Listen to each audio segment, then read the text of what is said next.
여야 4당 원내대표가 선거구제와 공수처 패스트트랙 합의안을 만들어내는 데만 4개월이 걸렸습니다. 하지만 어떻게 보면 이제 시작입니다. 각 당 의원총회에서 추인을 받고 상임위별로 안건도 통과시켜야 하거든요. 특히 바른미래당은 내홍도 겪고 있죠. 이동화 기자와 함께 얘기 나눠보도록 하겠습니다. 어서 오십시오. 막판까지 문제가 됐던 게 공수처의 기소권 문제였습니다. 이건 어떻게 된 거죠? 네, 핵심은 공수처에 기소권을 넣느냐 마느냐 여부가 문제였습니다. 공수처에 기소권을 주지 않으면 수사를 다 해놓고도 피의자를 직접 재판에 넘길 수 없는 거죠. 예. 이를 놓고 여당인 더불어민주당에서는 반드시 기소권을 넣어야 한다. 민주평화당과 바른미래당에서는 공수처에 지나친 권력 몰아주기가 된다며 빼자는 입장이었는데요. 결국 부분적으로 주기로 합의가 됐습니다. 사실 이게 지난주 금요일인가요? 다 나왔던 얘기입니다. 그러니까 바미당 김관영 원내대표가 민주당하고 합의했다라고 하면서 의원들을 모았었잖아요. 그런데 홍영표 민주당 원내대표가 그런 적 없다라고 했습니다. 결국은 다시 원래대로 됐어요. 왜 이렇게 바뀐 거죠, 갑자기?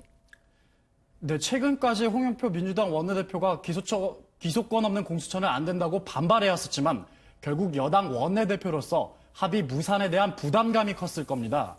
총선을 1년 앞둔 시점에서 도대체 여당은 무엇을 했느냐 이런 화살이 돌아올 수 있는 거죠.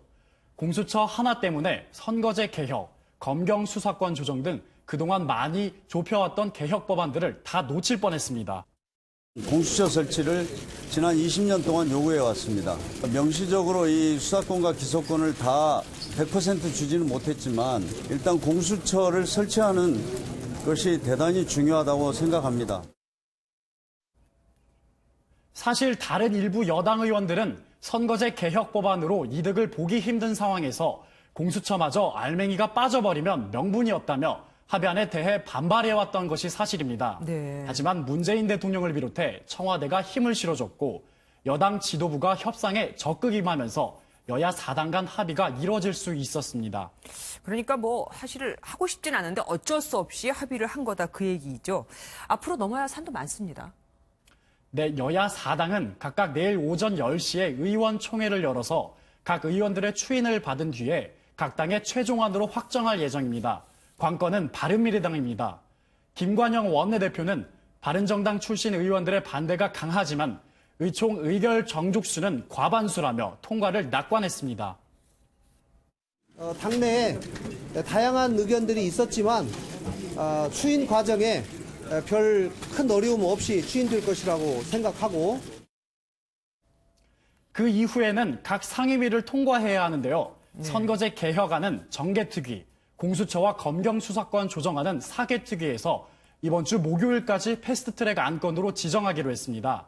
18명으로 구성된 두 특위에는 6명에서 7명의 한국당 의원들이 포함되어 있어서 한국당을 제외한 모든 의원들의 동의를 얻으면 패스트트랙 지정엔 무리가 없을 전망입니다. 네. 한번 지정이 되면 상임위와 법사위, 본회의까지 총 330일이 걸리는데 20대 국회 종료 직전에 가까스로 본회의에서 표결에 붙여질 것으로 보이는데요. 실제 표결에서 합의안이 통과될지 여부는 여전히 불확실한 상황입니다. 아니 그러면 지금 말씀 들어보면 330일 뒤에 표결을 통과 못하면 그러면 그 기간 동안 기다리고 노력한 게 다 헛수고가 된다는 말입니까? 물론 통과되지 못하고 현행 선거구제를 그대로 유지하게 되는 거겠죠. 네네. 하지만 여야 4당의 의총까지 거쳐서 진행되는 패스트트랙인 만큼 실제 통과 가능성도 열려 있다고 볼 수 있습니다. 예. 어쨌든 바미당 내 반발은 여전하고 자유한국당은 극한 투쟁을 예고하고 있고 들어도 답답하긴 마찬가지입니다. 오늘 말씀 감사합니다.